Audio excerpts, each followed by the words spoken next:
Cardoso era um palestrante espírita que encantava o público com sua retórica. Ele sabia explanar com maestria o Evangelho de Jesus em suas narrativas. Ele era também muito bem conceituado na sociedade. Sua família era constituída da esposa e um casal de filhos. Seus negócios prosperavam cada dia mais. O seu escritório andava repleto de clientes e ele, muito envolvido, dava pouca atenção aos familiares. Porém, as compensações financeiras eram muito aprazíveis. Ele possuía uma bela casa, um bom carro, a mesa era sempre farta e os filhos e sua esposa viajavam frequentemente ao exterior em passeios turísticos. Entretanto, Cardoso tinha um grande dissabor. Tobias, seu filho mais velho, de apenas 19 anos, era muito genioso e mal-humorado. Por mais que cobrasse dele, o rapaz continuava rebelde e por vezes irônico para com suas orientações. O filho costumava sair com os colegas todos os dias e chegava em casa de madrugada. Certo dia, a esposa de Cardoso, Lisete, pede-lhe insistentemente: "Meu bem, é preciso que você vá averiguar onde o nosso Tobias está indo nas altas horas da noite e com quais companhias ele está. A madrugada é cúmplice do erro.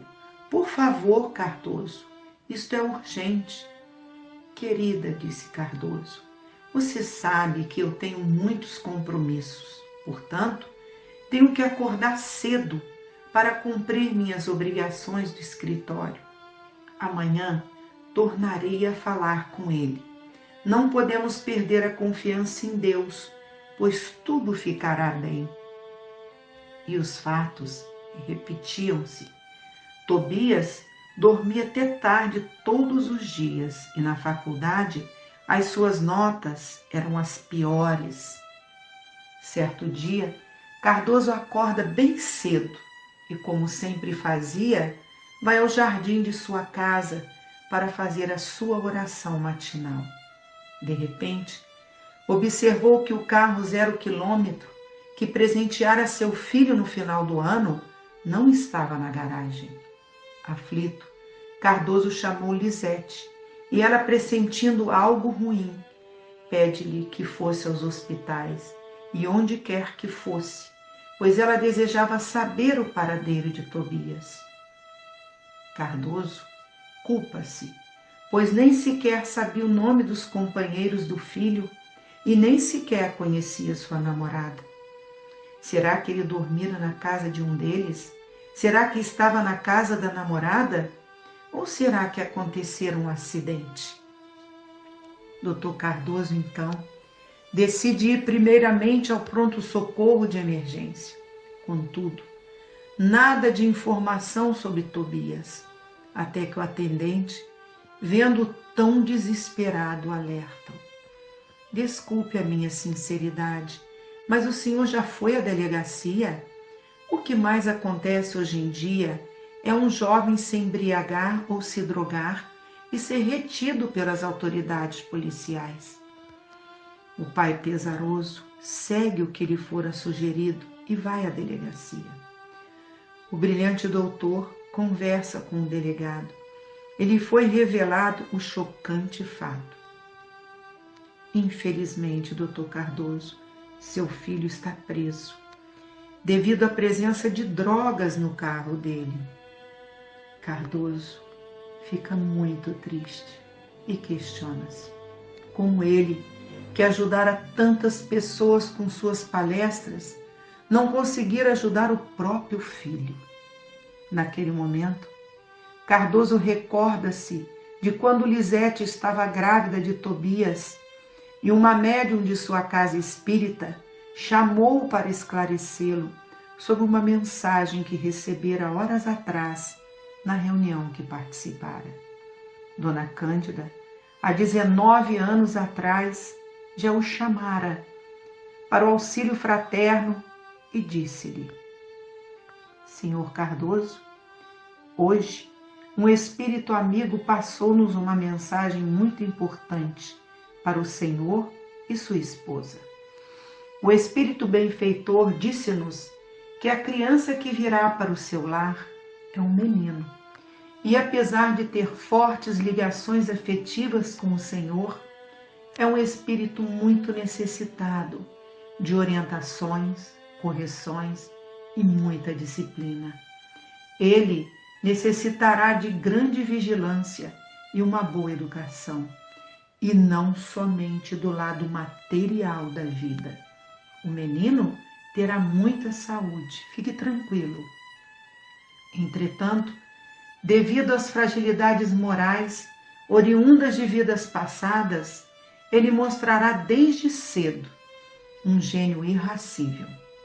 Doutor Cardoso, eu fico confiante, pois sei que o Senhor, por ser um estudioso da doutrina espírita, além da educação e da disciplina que o senhor e sua esposa lhe darão, vai também trazê-lo para a nossa evangelização. Com aquelas recordações, Cardoso percebeu como tinha sido displicente com seu filho Tobias, não levando-o para as aulas de moral cristã, não sendo tão exigente em sua disciplina. Agora, teria que enfrentar com o filho situações tão difíceis, que poderiam ter sido evitadas caso ele tivesse ouvido aquele conselho. No cárcere, Tobias estava junto a criminosos de todos os tipos e apresentava uma forte depressão. Cardoso, naquele dia, chega em casa arrasado e dá a triste notícia a Lisete, que cai em lágrimas de tanta decepção. O que fazer? Pensou Cardoso.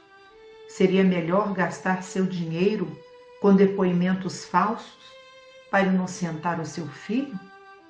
No entanto, os seus princípios morais não permitiam. Reflexivo, lembra-se do belíssimo conteúdo que preparara para sua palestra no domingo, e uma frase ficara gravada em sua mente. A atitude reta nos traz energias positivas e, assim, soluções aos nossos problemas. Envergonhado pelos pensamentos tão errôneos que tivera, Cardoso tomou uma decisão. Teria que mostrar solidariedade a Tobias, compartilhando a sua dor e aproveitando a hora difícil que passava para orientá-lo a fim de que ele se modificasse. No final da tarde, explica a Lisete o que faria e dirige-se para falar com o delegado. Doutor Jacinto, quero lhe pedir que me faça uma concessão. Autoriza-me a pernoitar no cárcere todas as noites, junto a meu filho Tobias, até que os meus advogados encontrem uma solução para o seu caso. Dessa maneira, acredito, com minha manifestação de apoio, ele terá uma nova conduta, um novo comportamento e será um homem digno. Doutor Cardoso, disse o delegado, o senhor tem certeza disso? É muita humilhação ficar na companhia de delinquentes perigosos, ainda mais para o senhor, que tem um papel brilhante na sociedade. É conhecido e respeitado como advogado e palestrante espírita. Doutor Jacinto, preciso estar junto a ele.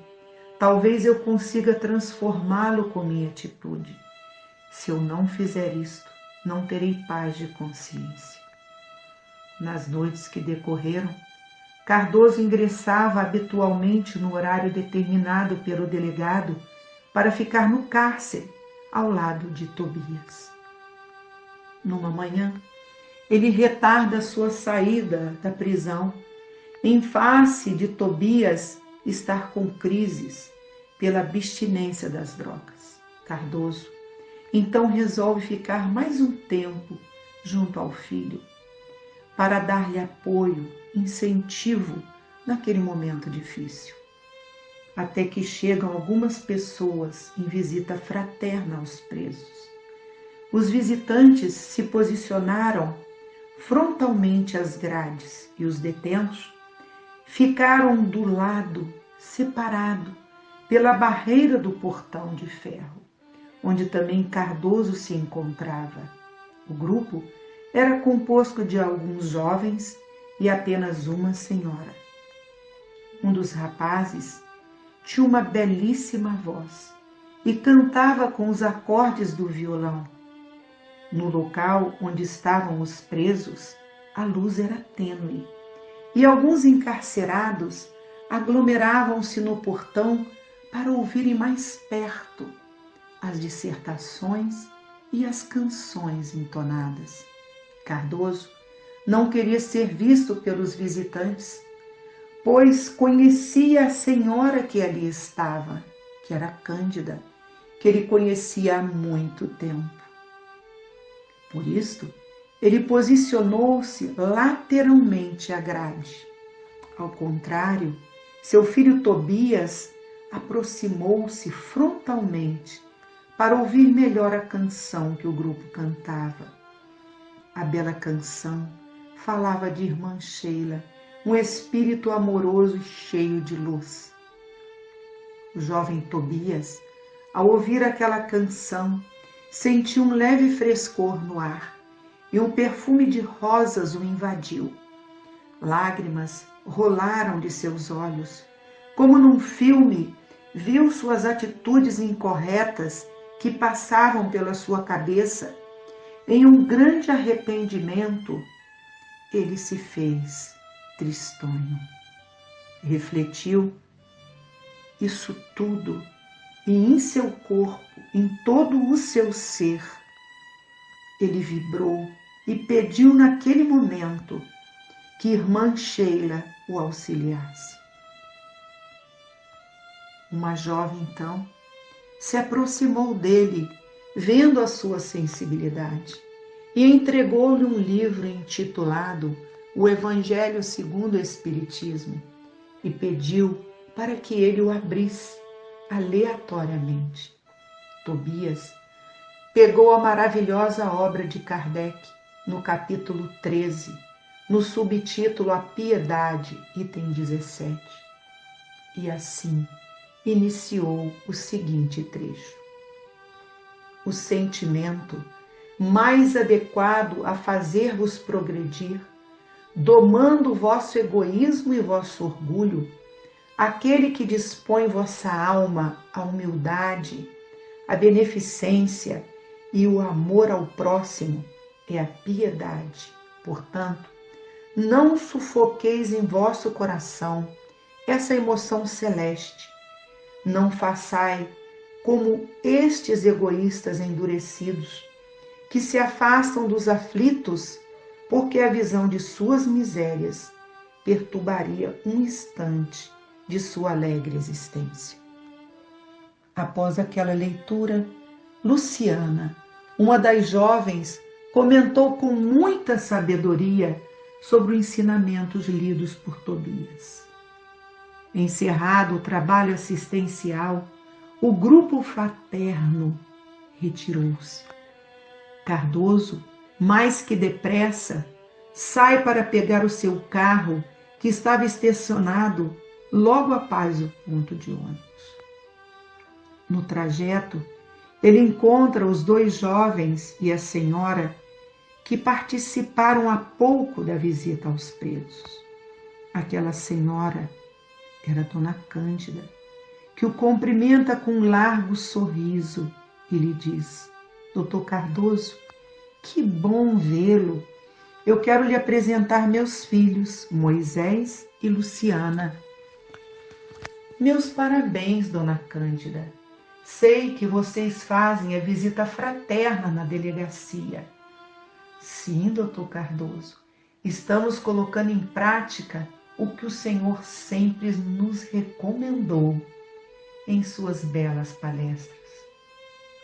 Cardoso despede-se daquele grupo e sai pensativo e avalia. Como o jovem Moisés conseguira com a sua voz e com seu violão trazer tanta emoção para Tobias. Ele nunca assistira seu filho lendo um trecho sequer do Evangelho. Cardoso reconhecia que, apesar de ser atuante na casa espírita, nunca conseguira conversar com Tobias e convencê-lo a participar dos grupos lá existentes. Lisete, em todas as vezes que o ouvia falar sobre religião, ela dizia: Cardoso, nosso filho é ainda muito jovem. Mais tarde, tanto ele como nossa filha escolherão a religião que desejarem seguir. Cardoso não queria contradizer Lisete em momento algum, por isso acomodou-se. E agora estava diante de um gravíssimo problema que poderia ser evitado. Um tempo passou e Cardoso é chamado pelo delegado. E ali teve uma boa notícia. Tobias estava liberado. Por isto, pai e filho ficaram felizes com a notícia e logo após despediram-se do Dr. Jacinto e saem daquele lugar de angústias, orando a Deus por aqueles prisioneiros que ficaram. Já do lado de fora, eles encontram o grupo de visitas aos presidiários, com as suas canções, com as suas explanações do Evangelho do Mestre Jesus. Moisés, Luciana e Cândida os cumprimentam. Tobias, mais que depressa, sem saber que o grupo conhecia Cardoso, apresenta-o. Este é meu pai. Ele esteve comigo todas as noites tormentosas que passei aqui no cárcere. É o meu maior amigo. Eu precisei dessa experiência para aprender o verdadeiro sentido da vida e também valorizar a bela família que possuo. E assim, olhando principalmente para Luciana, ele fala: será que é possível eu fazer parte do grupo de vocês? E ela, com um grande sorriso, lhe responde: vamos começar agora.